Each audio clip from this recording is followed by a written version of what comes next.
Eu peço licença para entrar na sua casa ou em qualquer outro lugar onde você esteja nos acompanhando nesse momento. É com muita alegria, com muito prazer que estamos aqui abrindo essa sessão de lançamento de livros do 12º COPENE, Congresso de Pesquisadores e Pesquisadoras Negros e Negras. Eu sou Claudilene Silva, sou professora da Unilab, atuando na Bahia, no Campo dos Malês. E para mim é uma alegria estar aqui com a minha colega, a professora Márcia Farias, compartilhando esse momento e apresentando os livros para vocês. Eu participei do primeiro COPENE como monitora, como estudante, e 20 anos depois estou aqui para compartilhar com vocês o lançamento de livros que, para mim, representa a produção que a gente tem realizado ao longo desses 20 anos. Então, é com muita satisfação que hoje, na condição de coordenadora do Núcleo de Estudos Africanos, Afro-Brasileiros e Indígenas da Unilab, o NEAB da Unilab, eu compartilho esse momento com a professora Márcia Farias. Bem-vinda, colega. Obrigada, Clau. Bom dia. Na perspectiva de que o nosso dia é maravilhoso e poder estar realizando esse 12º COPENE, para mim é o primeiro de tudo, né? E chegar nele, né, tá participando desse momento espetacular do lançamento dos livros.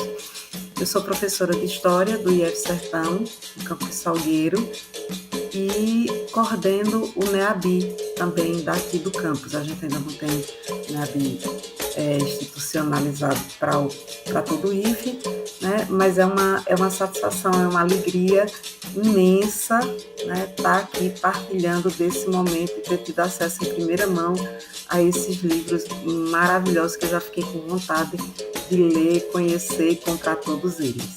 Então, sem mais delongas, vamos ao primeiro bloco de livros. A esse bloco chamamos Arte e Literatura, e vocês verão que tem uma variedade de temas e de linguagens.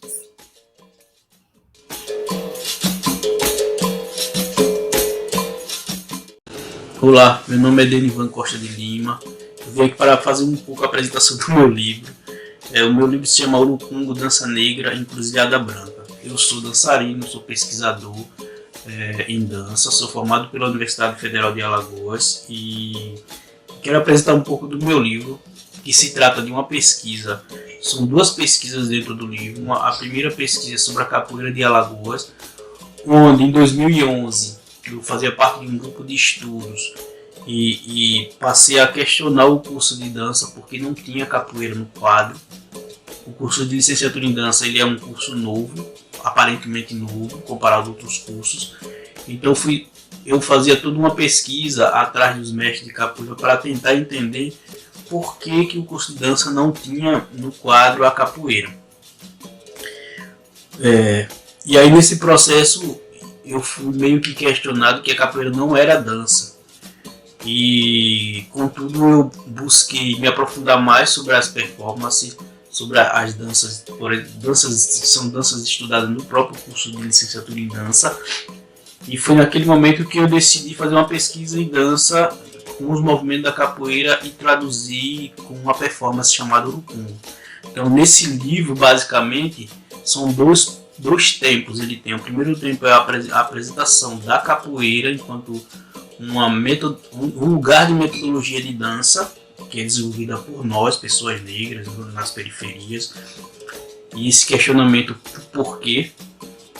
E um segundo momento é trazendo a performance chamada Urucungo, que é uma performance que eu desenvolvi apesar de dentro do curso não trazer uma outra questão que é justamente dos intelectuais negros para discutir sobre o corpo. Então, em Urucungo, Dança Negra e Encruzilhada Branca é isso. Enquanto o Urucungo ele surge a partir dessa dança negra que é a capoeira, porém em processo de diálogo com a dança, com um pensar na dança no lugar da branquitude. E essa é a encruzilhada desse projeto, essa é a encruzilhada desse livro.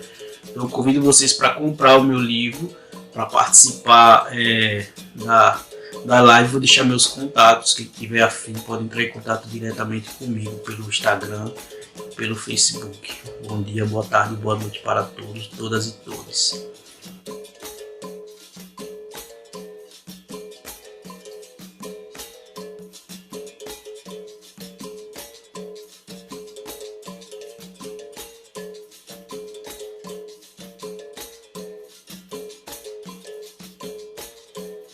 honra para mim poder falar que o meu primeiro livro foi premiado na categoria de obras inéditas. Então eu convido vocês a dar uma olhada nos meninos, porque é um livro que tem um grande potencial.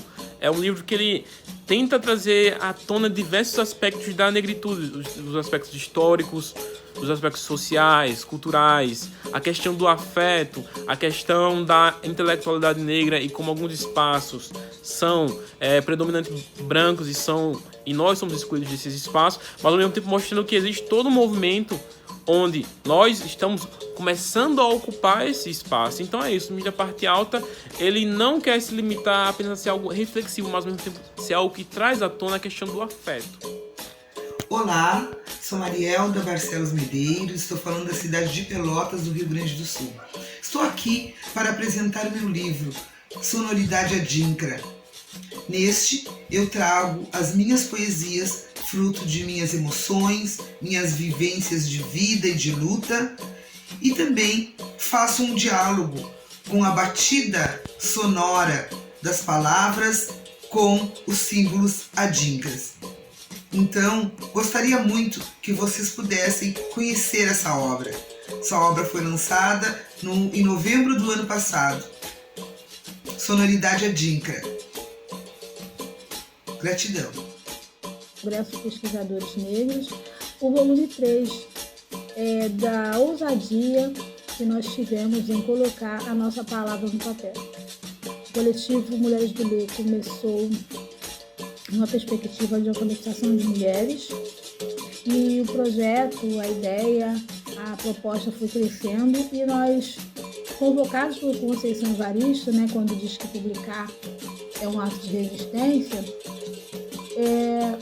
convidamos algumas mulheres a colocar no papel suas poesias, sua palavra, e lançamos em 2020 Mulheres do Ler 1.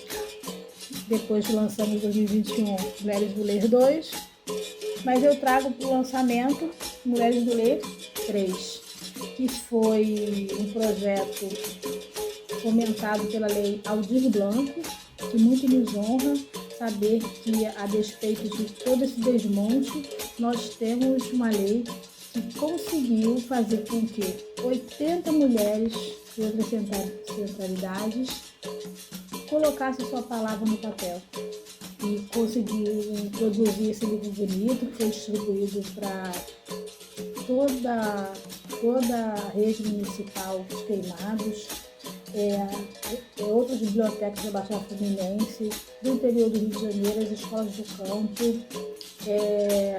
e está circulando até fora do Rio de Janeiro, porque nós temos mulheres em outros estados que participaram. Temos mulheres queimadenses que moram agora na Suíça, mas que são artistas, que fizeram essa inscrição e compõem também esse trabalho.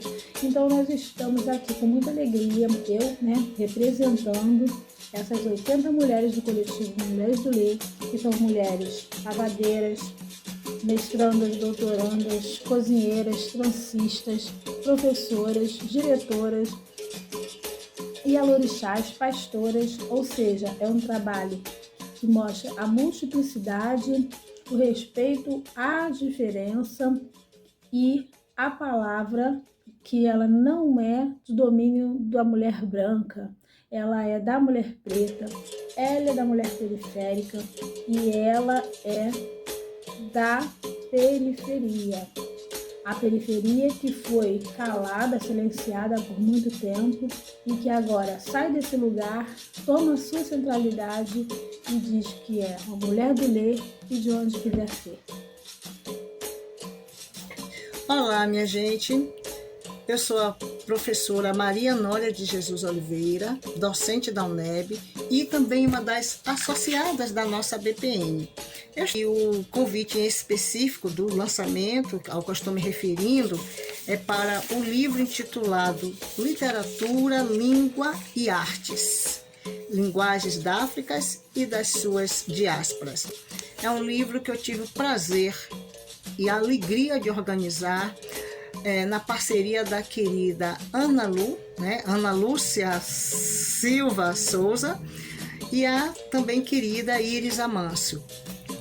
é um resultado, na realidade, das pesquisas que vêm sendo empreendidas nessa área.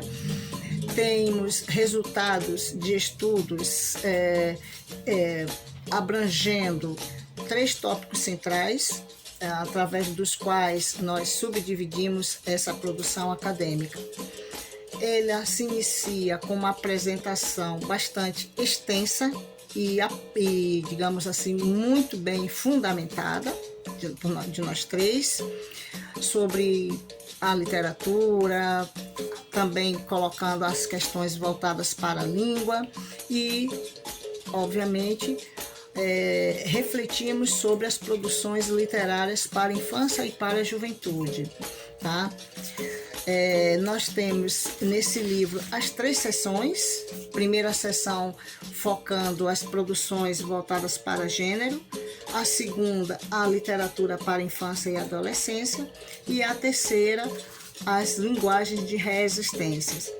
E temos ao final também eu diria que é um dos presentes, que é um pós-fácil da pesquisadora Florentina Souza, que nos deu esse privilégio, né? Porque ela sempre participou também da nossa BPN. E também para vocês perceberem da grande riqueza deste livro, que é um livro, eu vou ler o seguinte. Este livro, Literatura, Língua e Artes, Linguagens da África e das suas diásporas, ele corresponde a uma proposta. Agora vamos para o nosso segundo bloco de livros, né, que a gente nomeou de Direito e Relações Raciais. E para a gente apreciar esse bloco, trago aqui uma reflexãozinha do poeta caribenho Edouard Glissant, que diz: o que importa não é a raiz, mas o movimento. O pensamento de errância não se propaga. Centros e periferias se equivalem. Os conquistadores são a raiz movediça e efêmera dos seus povos. Vamos ver o que é que essa turma do direito e das relações raciais tem a nos dizer.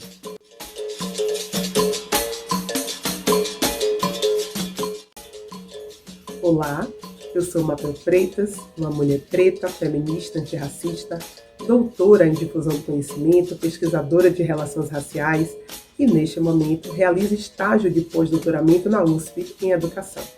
Eu quero trazer para vocês uma obra preta, que é uma trincheira de mobilização racial. Ela se chama Direito Negro Referenciado, Diálogos Azevistes e Outros Fundamentos, e foi editado pela querida e renomada editora Mente Aberta. Neste livro, nós, pesquisadores e pesquisadoras pretos e pretas, nos debruçamos sobre questões raciais. Assim, nós decidimos caminhar pelo direito penal, constitucional, tributário, dentre outros. E para que vocês conheçam um pouco dos autores, das autoras, dos textos que aqui se encontram, eu quero trazer alguns para deixar um gostinho de eu vou adquirir e certamente contribuir para a produção intelectual preta. Ana Carolina Santos Campos, Promovendo Aprisionamentos Físicos e Ideológicos, Reflexões sobre o Encarceramento de Mulheres Negras e o Uso de Imagens de Controle pelo Sistema de Justiça. Outro autor, Anderson Menezes, O Suor e o Sangue que Regam a Fazenda Pública, Ensaio sobre Necropolítica e a Carga Tributária Brasileira. Temos ainda o Sérgio São Bernardo, O Cosmograma Bakongo, como instrumento ético-normativo para uma justiça afro-brasileira. Criminoso Nato, Mídia Jornalística, Representação Social do Negro e Racismo Estrutural, de Rejane Mota.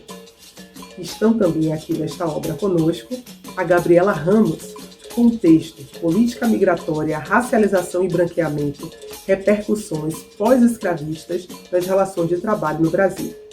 A Maíra Vida traz o texto Racismo Institucional na Trajetória das Mulheres Negras, do quarto de despejo ao sistema OAB. O Nathan Lopes nos diz Intolerância Religiosa versus Sacralização de Animais no Candomblé. Agô pela liberdade religiosa e a reafirmação do exercício de um direito fundamental. A Marli Mateus, Aquilombando o Direito, Considerações sobre o conflito Marinha do Brasil versus Quilombo Rio dos Macacos. E para finalizar esta apresentação, eu trago a Paloma Oliveira. Aspas. Quando a mulher negra se movimenta, toda a estrutura da sociedade se movimenta com ela. A luta interseccional do feminismo negro para a efetivação do direito constitucional da igualdade. Imperdível, adquiram www.editoramenteaberta.com.br. Eu tenho certeza de que vocês, todas, todos e todes, gostarão dessa preciosidade. Quando discutimos a história penal no Brasil do século XIX, é comum nos atermos à ideia dos códigos e a importância que esses dispositivos tiveram para a construção de um modelo jurídico de proteção do indivíduo em face do poder punitivo do Estado. E aí a alusão à necessidade de controle do absolutismo monárquico por meio de um direito penal.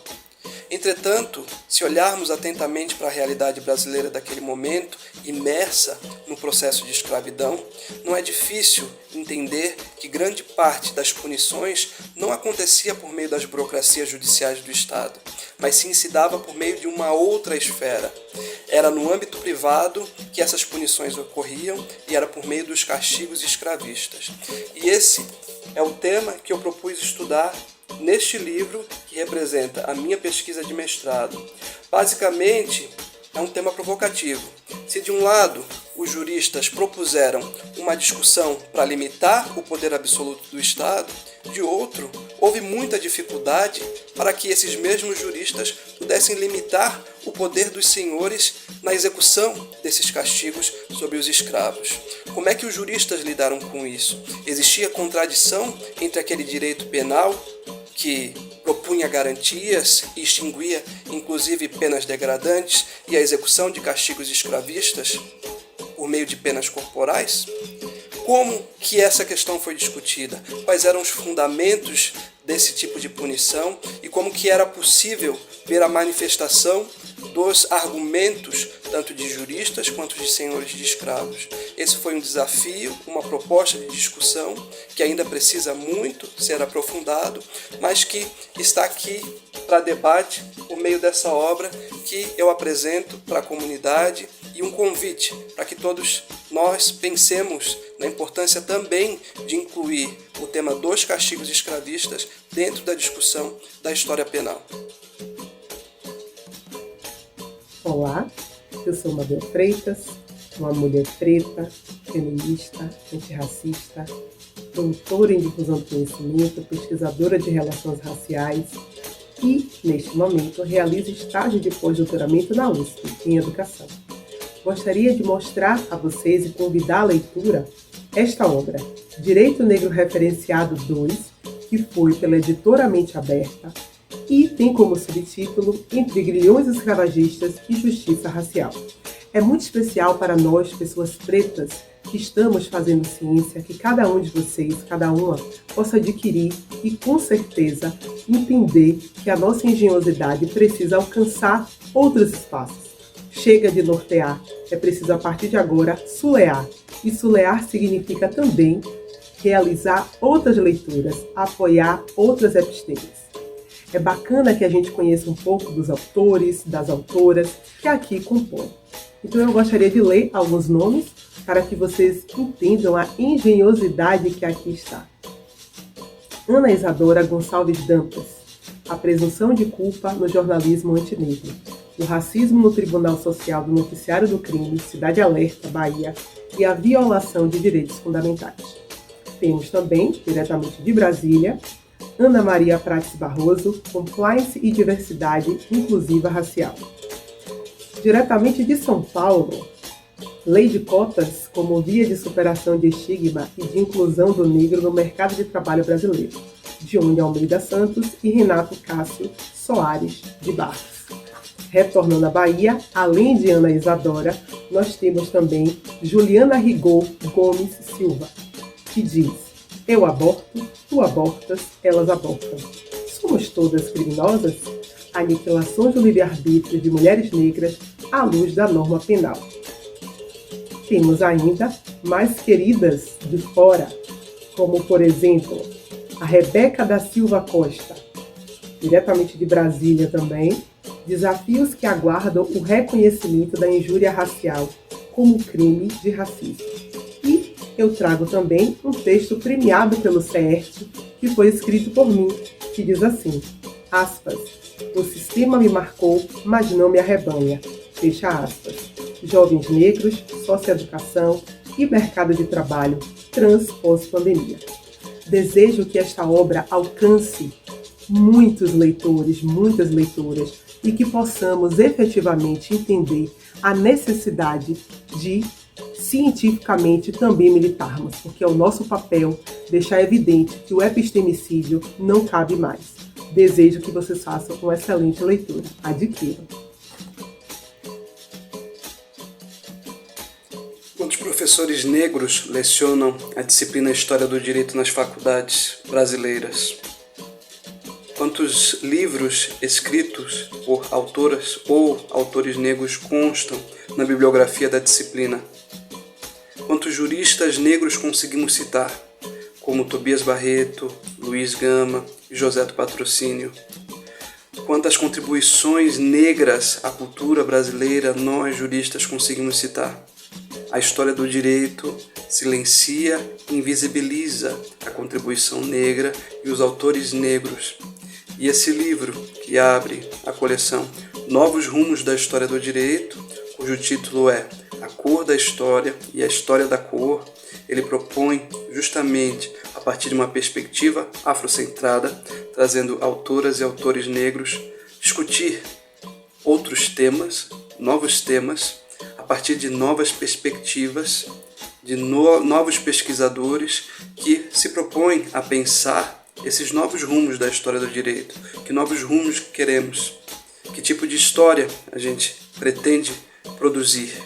São autoras e autores de diversas instituições de ensino de todo o Brasil e também contamos com a contribuição do professor Fodé Mané Abulai, da Faculdade de Direito de Guiné-Bissau, além da ilustre contribuição com prefácio da professora Dora Lúcia Bertulho, que foi a primeira formada negra do programa de pós-graduação em Direito da Universidade Federal de Santa Catarina e que nos presenteia com um prefácio a esta obra. Convidamos todos e todas a lerem o e-book, o acesso é aberto e gratuito e que consigam também pensar, repensar e contribuir para novos rumos da história do direito. São 15 capítulos, muito bem escritos, a capa é essa, é uma capa linda e esperamos que eu, Mário Barbosa, professora Vanilda, professor Felipe Almeida, além do organizador, professor Diego Nunes e todos os autores que compõem os capítulos do livro, esperamos que vocês gostem e façam um bom proveito e compartilhem essa obra que é coletiva e que sintetiza um sonho coletivo, um sonho, como diz a professora Vanilda, organizadora, um sonho de liberdade que se realiza ainda hoje. Muito obrigado. O livro Serviço Social e Psicologia no Judiciário, Perspectiva Interdisciplinar, é um livro que é fruto do 4º Prêmio Serviço Social e Psicologia no Judiciário, Perspectiva Interdisciplinar, um curso que acontece a cada 4 anos pela Associação dos e dos Assistentes Sociais e Psicólogos do Tribunal de Justiça do Estado de São Paulo. É uma iniciativa dessa associação, estamos na 4ª edição desse prêmio, um esforço coletivo, né, de assistentes sociais e psicólogos que compõem os setores técnicos do Tribunal de Justiça do Estado de São Paulo e que procura nas suas reflexões, né, trazer informações, orientações, questões que estão diretamente ligadas ao seu cotidiano profissional. Especialmente agora nesses últimos anos aí de pandemia, os esforços desses técnicos, né, assistentes sociais, psicólogos e psicólogas, foram de suma importância para a constituição deste material que vocês estão recebendo agora neste lançamento. A obra ela traz artigos desses vários técnicos, né, está dividido em 3 partes, onde são discutidos temas como adoção, acolhimento institucional, guarda de crianças. E uma das questões que estão nesse livro, que inaugura nesses 4 anos de prêmio, é uma discussão sobre crianças transgêneras, uma questão inédita no nosso prêmio, que é feito pela Thaís Berberian e a Luciana Pantuffi, são 2 autoras que trazem essa temática. E a ideia é que a gente possa, nesse lançamento agora virtual, né, possa trazer, levar informações a todas e todos que estão presentes aqui neste Congresso Nacional de Pesquisadores e Pesquisadoras Negras. Este livro eu tive a honra de fazer a organização desse livro, né? Adeildo Vila Nova, que sou eu. É uma realização da Associação dos Assistentes Sociais e Psicólogos do Tribunal de Justiça do Estado de São Paulo, a ASP-TJSP, e foi editado pela editora Cortez, uma grande parceira nas publicações do serviço social de referência aqui no Brasil. No bloco, nós denominamos Educação e Relações Raciais, e também tem uma variedade de livros e de temáticas, e todos abordando, evidentemente, algum aspecto no campo da educação. Como vocês sabem, a educação é uma área bastante discutida no campo das relações raciais. Eu tenho tratado dessa temática com muito gosto e com muito afinco, sempre pensando a partir do pensamento negro em educação. Será um prazer compartilhar com vocês os livros que trazem essa temática.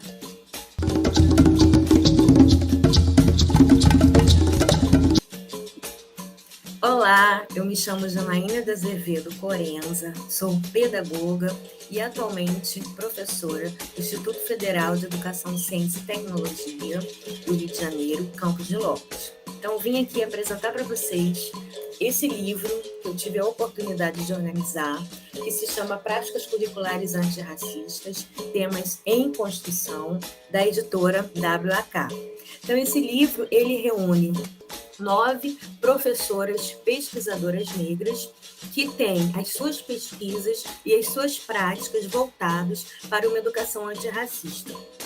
Então, esse livro, ele busca contribuir com as discussões sobre os currículos entrelaçados com uma educação antirracista, em que outras histórias, outras possibilidades e outros ensinamentos são guiados. Então, os desafios que apontamos nascem de nossas práticas e são unidas às nossas pesquisas acadêmicas, e nesse caminhar buscamos contribuir com novos olhares, novas frentes de estudo e mudanças curriculares que contemplem a Lei 10.639 de 2003, que obriga o ensino da história e cultura africana e afro-brasileira na educação básica. Então, convido vocês a lerem esse livro e que, assim, possamos criar novas práticas em prol da educação das nossas crianças, adolescentes, jovens e adultos. Então, fica o convite. Com imenso prazer, na condição de docente, um simples pesquisador, eu trago este livro como a qualificação docente em serviço para a educação das relações étnico-raciais. Bom, fruto de uma pesquisa acadêmica de dissertação de mestrado, eu posso afirmar, no município ao qual serviu como pesquisa de campo, a seguinte questão para ser verificada ao lê-lo. O município em tela aplica as políticas de qualificação docente no sentido de equidade étnico-racial e contemplar as modificações introduzidas pela atual Lei de Diretrizes e Bases da Educação Nacional? São fartos e inequívocos os dados produzidos pelo Instituto Brasileiro de Geografia e Estatística, que apresentam as assimetrias econômicas e educacionais entre brancos e negros. Esse trabalho tem a ver com a emblemática política de qualificação docente sobre a Lei 10.639, que alterou a nossa atual LDBEM, que é de autoria do saudoso Darcy Ribeiro. Assim sendo, nós podemos entender que a educação das relações étnico-raciais precisa que no Brasil, ainda depois de 2003, há praticamente 20 anos, Ministério Público, entre outros setores, fiscalizarem a sua efetiva implementação. O livro tem, enquanto referenciais teóricos, Lina Lima Gomes, Aías Cis, o próprio Kabengele Munanga, Amaury Mendes, entre outros. O trabalho, de forma aprofundada, também traz um pouco do histórico deste autor enquanto ativista, militante e pesquisador. Muito obrigado. Olá, minha gente. Eu sou a professora Maria Nória de Jesus Oliveira, docente da Universidade do Estado da Bahia e também associada à nossa BPM. Em específico, nessa roda de lançamentos, eu estou destacando aqui esse livro, tá? Que é um livro organizado por mim, Maria Nória de Jesus Oliveira, como falei inicialmente, e a pesquisadora Ana Rita Santiago, também uma das docentes do nosso programa em Crítica Cultural, e Pós-Crítica. E esta obra resulta da parceria entre o nosso programa, com a série Crítica Cultural, e a editora Mercado de Letras.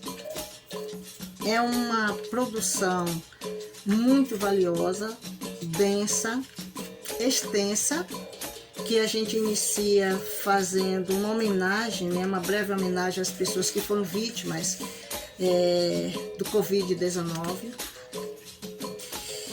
E nós temos aqui 4 sessões do livro. Uma primeira é uma apresentação, Olhares Negros e a Luta Antirracista, que a gente inicia com uma epígrafe de Bell Hooks, uma homenagem e também por todo o legado dessa inesquecível pesquisadora para a produção de um pensamento teórico que rasura o racismo epistêmico. E nós, nessa obra, que a subdividimos em 3 sessões, a primeira parte, intitulada Linguagens da Resistência, Desafios, Confrontos e Conquistas. E aqui vocês terão produções que vão desde Luiz Gama a autores, pesquisadores contemporâneos, tá? Na segunda sessão, nós já focalizamos mais a temática de gêneros, com o título Mulheres Negras, Afro-Brasileiras e Africanas, Memória, Saberes e Subjetividades. Na terceira sessão, nós dedicamos o seguinte título: Literatura para Crianças, Jovens e Afirmação Identitária, Autoria, Produção e Ensino. Boa noite, eu sou Roberto Carlos Santos, professor do Instituto Federal Baiano, e venho hoje apresentar o meu livro Aluno Negro em Sala Branca. Eu gostaria inicialmente de parabenizar e saudar toda a coordenação deste evento, que já considero um evento exitoso. Boa noite a toda a audiência. E esse livro é um texto que foi oriundo de uma dissertação em que eu faço uma reflexão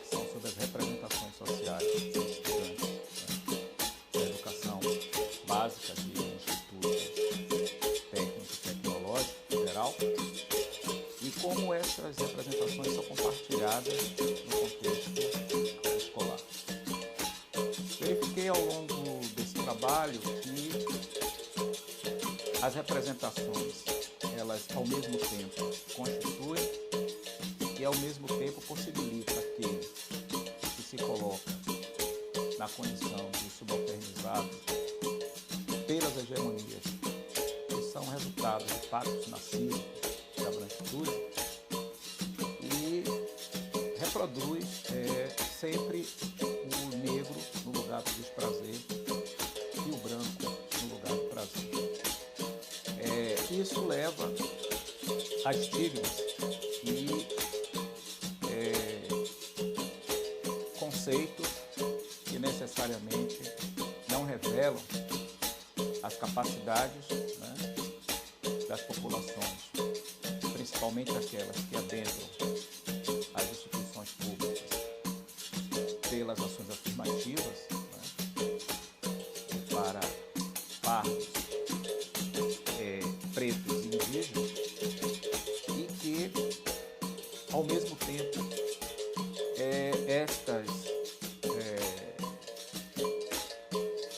esses segmentos, eles acabam tendo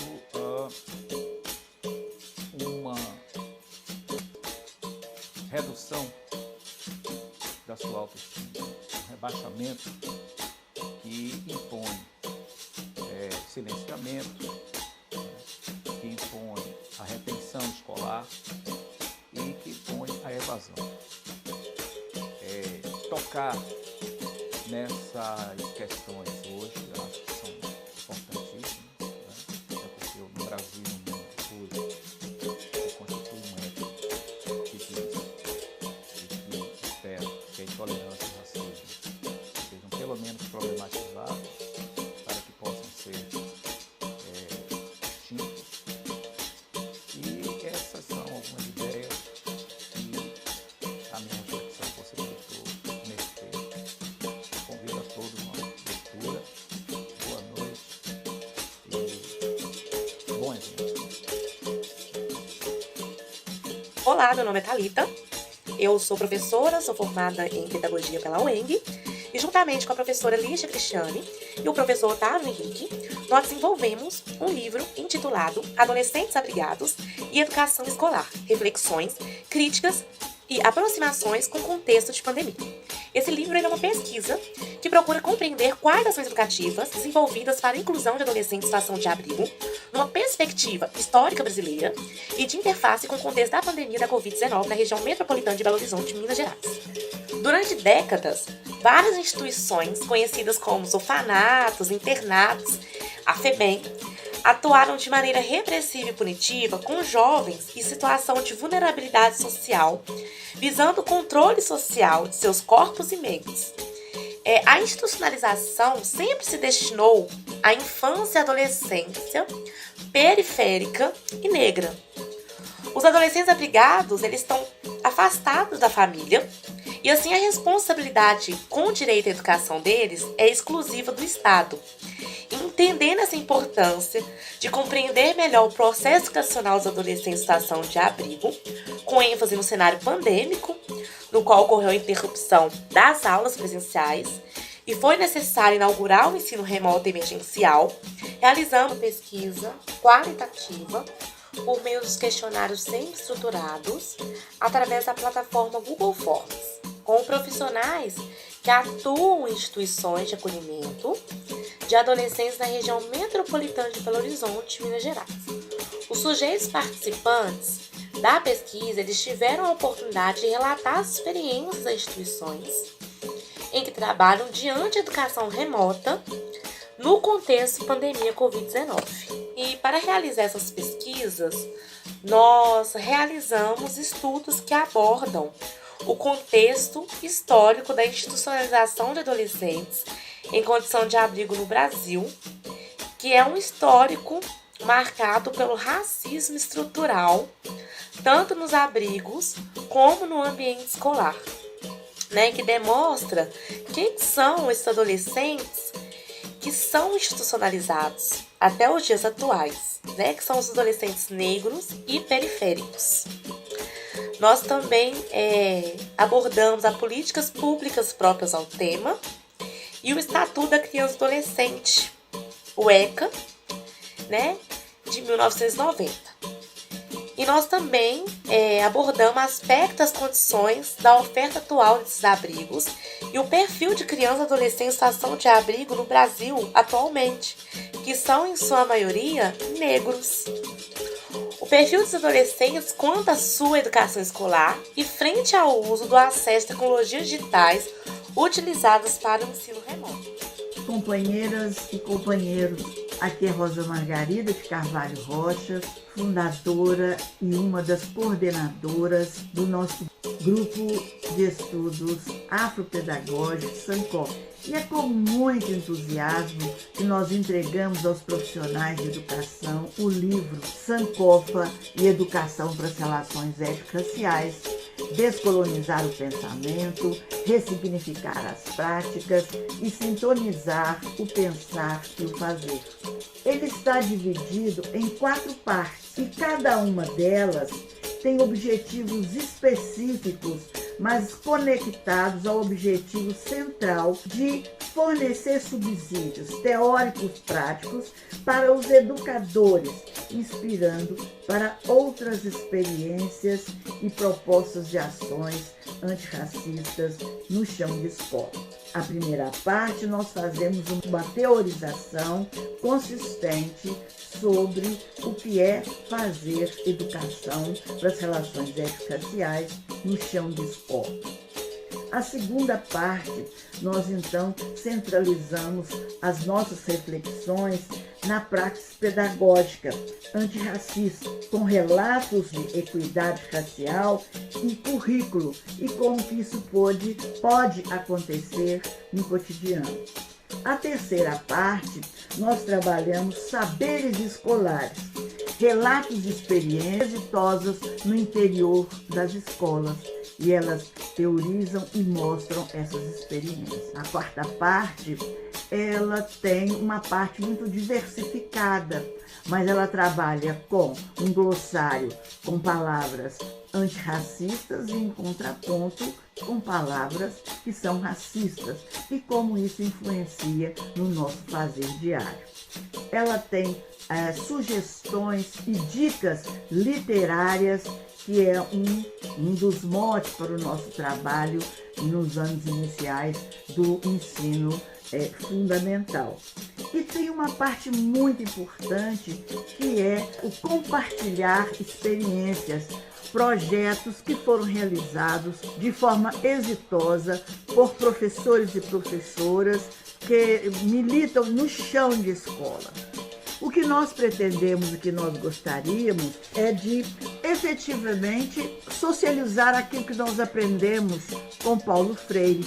É fundamental diminuir a distância entre o que se diz e o que se faz, de tal maneira que num dado momento a tua fala seja a sua prática. E o Sankofa acredita nisso.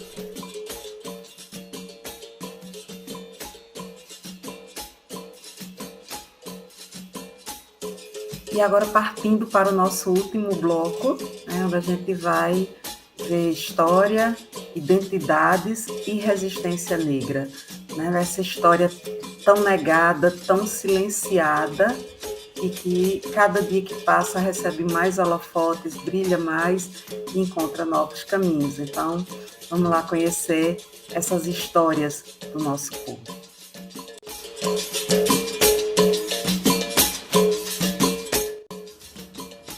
Olá, sou Gessiane Ambrosio Nazário.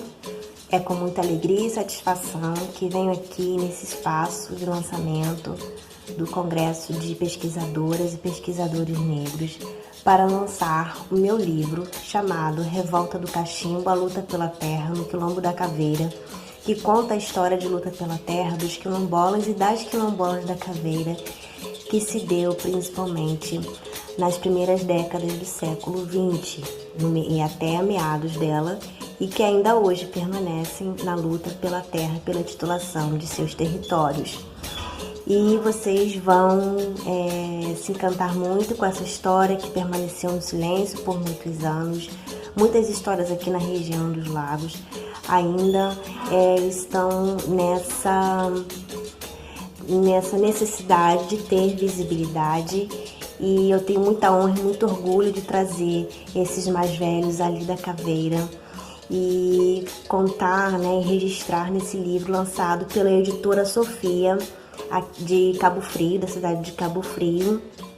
E eu convido todas vocês a comprar esse livro e, junto comigo e com os quilombolas da caveira, somar, e fortalecer essa luta por justiça, que é a titulação do território quilombola, das comunidades quilombolas de todo o Brasil. Muito obrigada, espero que curtam e gostem muito do livro. Olá, eu me chamo Valéria Costa, doutora em História Social pela Universidade Federal da Bahia, e estou para lançar o meu livro Hominirá, Mulheres e Homens Libertos da Costa da África no Recife, de 1846 a 1890. É um trabalho resultado de minha tese de doutorado, defendida em 2013, que após 8 anos de incrementação documental, revisão teórica e metodológica bastante intensa, finalmente foi publicado pela editora Alameda. É um trabalho que se debruça na metodologia da prosopografia, ou seja, eu trabalhei com biografias coletivas de um grupo de 31 africanos, mulheres e homens, que após a conquista da Carta de Alforria, conquistaram a fluência econômica e social na sociedade recifense, que ainda era uma sociedade escravista. Esses 31 indivíduos estavam emaranhados numa rede com uma média de 122 pessoas. Então é um trabalho que tem aí um grupo, uma centena de pessoas que estavam enredadas pela orquestração de um grupo de 31 africanos da Costa da Mina, que são os conhecidos no Brasil como Pretos Minas, que aqui no Recife ficou conhecidos como os Nagôs. Então, são laços comunitários, laços afetivos, laços de compadrio, laços por relações de trabalho, laços de irmandades. Eu perpasso vizinhança, relações religiosas, relações comerciais. Esses homens e mulheres, eles tiveram atividades econômicas variadas, lavadeiras, engomadeiras, alfaiates, mas viveram de negócios, ou seja, tinham casas e outros prédios de aluguéis, vendiam objetos variados, que através dessa atividade econômica conquistaram prestígio social e econômico.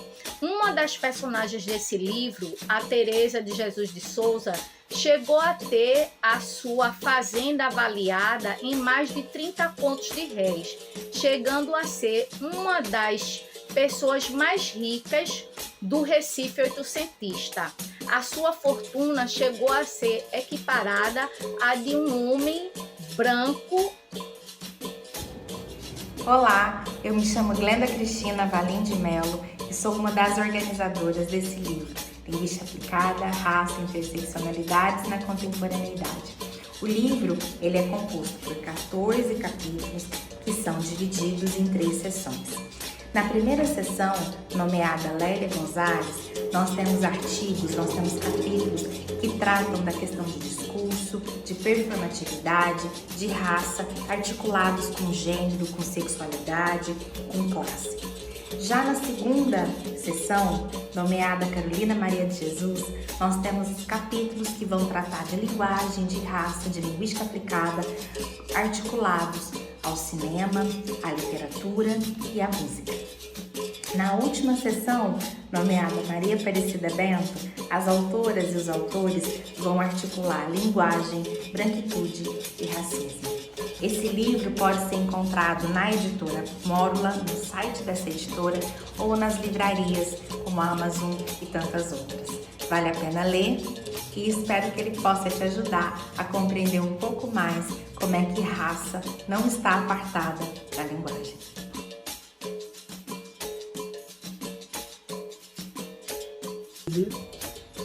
Olá, eu sou Paulo Melgaço da Silva Júnior. Sou professor e pesquisador. Estou aqui para convidar vocês para o lançamento do livro Masculinidades Negras, Novos Debates Ganhando Formas, que eu organizei junto com o pesquisador Vanderly Camilo.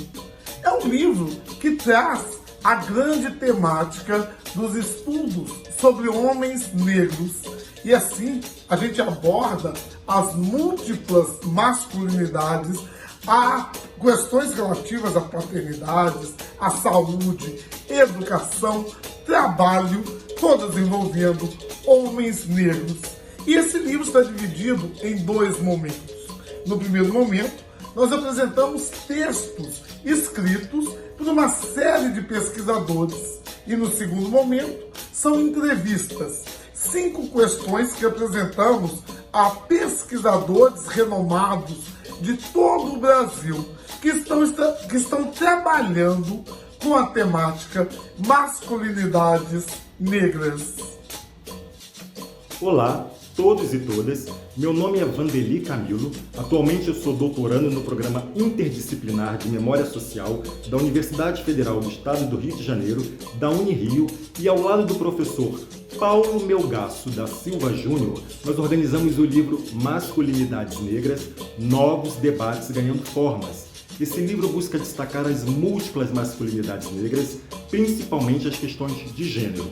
Para isso, nós convidamos os principais pensadores e militantes desse campo, dentre os quais eu gostaria de destacar o nome do professor Osmundo Pinho, Davidson Mendes Faustino, Rolf Malum, professora Meg Rayara Gomes de Oliveira, o professor Leonardo Peçanha e vários outros, que são mais de 20 autores, que junto conosco buscam destacar e debater sobre essas múltiplas masculinidades negras.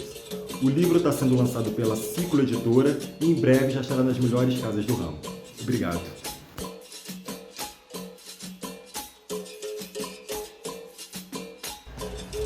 Olá pessoal, me chamo Bruna Santiago, sou historiadora, atualmente faço doutorado na Universidade Federal do Rio Grande do Sul e pesquiso as relações de raça, classe e gênero no Brasil e Estados Unidos. Estou aqui para apresentar meu livro, O Pensamento de Angela Davis, Perspectivas de Liberdade e Resistência, que foi publicado em 2021 pela editora Letramento e que é resultado do meu TCC, meu trabalho de conclusão de curso na Universidade Federal de Campina Grande.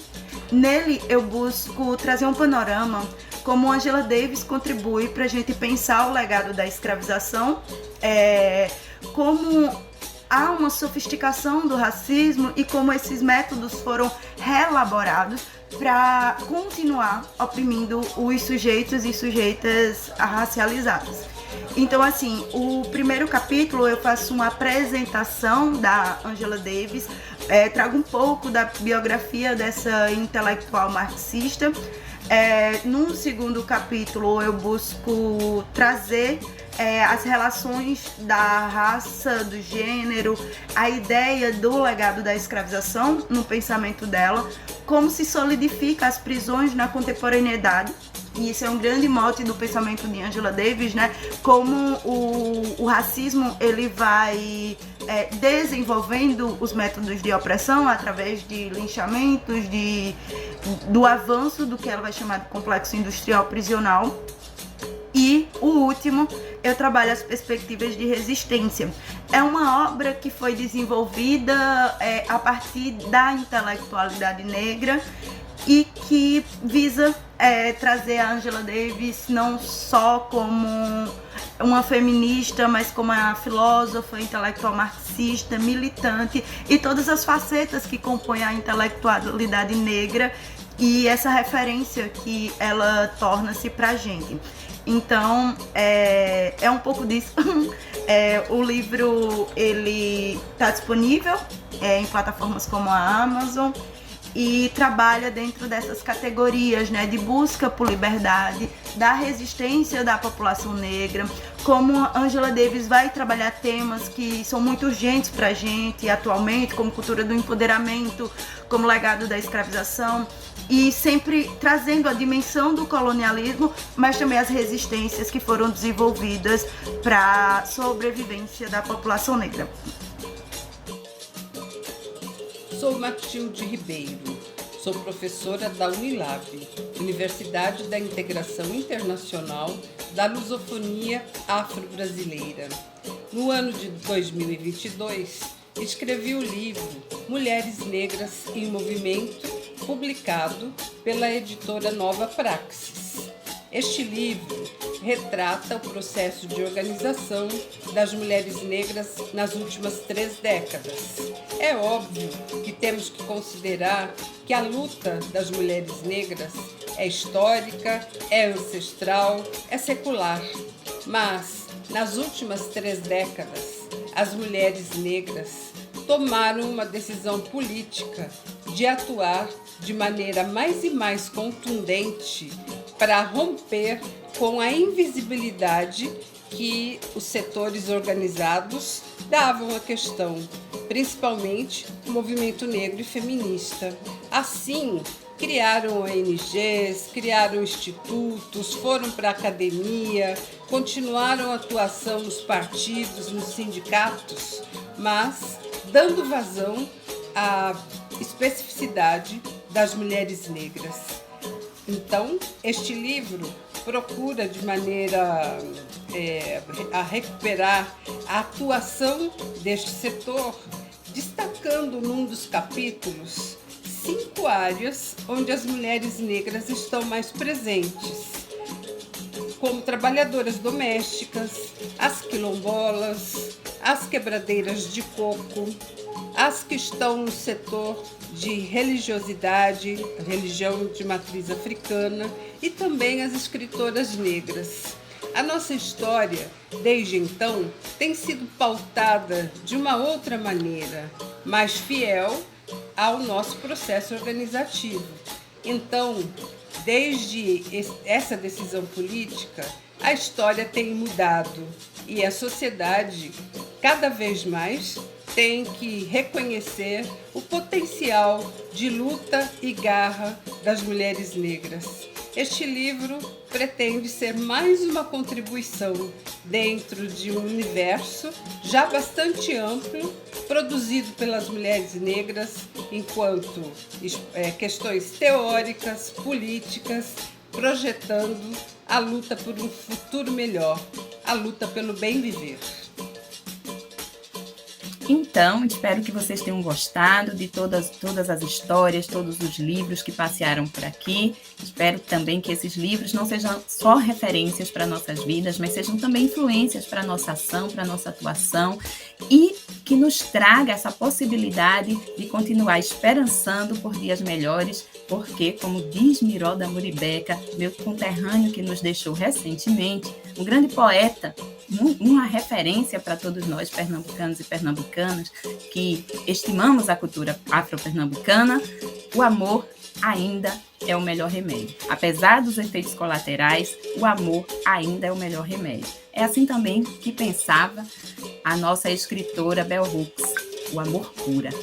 E se cura, a gente pode continuar investindo nessas possibilidades de cura que temos. Muito obrigada por sua presença, por sua escuta, e desejo que continue tendo um excelente congresso.